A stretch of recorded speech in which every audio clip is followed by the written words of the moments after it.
Prospect Hill was the key to the Fredericksburg battlefield. Stonewall Jackson's Confederates defended Robert E. Lee's far right flank, and they anchored their line on this hilltop. Correspondingly, Ambrose Burnside, the Union commander, desperately needed this spot if he was going to win at Fredericksburg.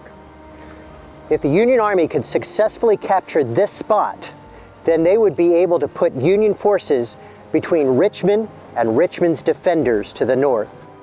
Robert E. Lee would have no choice but to retreat if he lost this spot. What ensued on December 13th was one of the most intense artillery barrages ever known during the Civil War.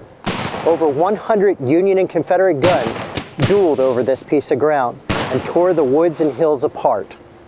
As soon as the guns let up, there was no respite. A Union attack followed hard on the heels. Troops led by General George Gordon Meade were able to attack this spot, but they were stopped dead in front. However, Stonewall Jackson had made a mistake. He had left a 600-yard gap in his front unprotected, where a swamp was considered to be impassable. Union forces were able to get through the swamp somehow and get in among the Confederates. At that point, one of the worst hand-to-hand combats ever ensued. Troops were fighting in and among the trenches, literally face-to-face, clubbing and stabbing at each other. The melee became so confused that at one point, Union soldiers were firing into Union soldiers and Confederates into Confederates, and not always by mistake.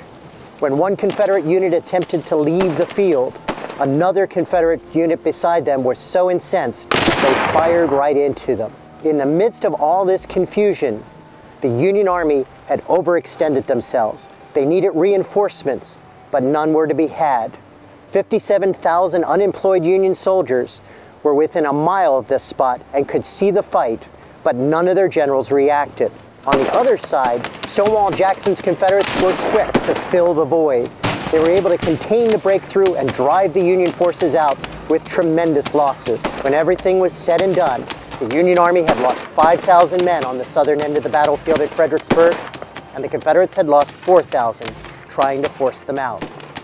By 2:30 on December 13th, the Battle of Fredericksburg, for all intents and purposes, was over.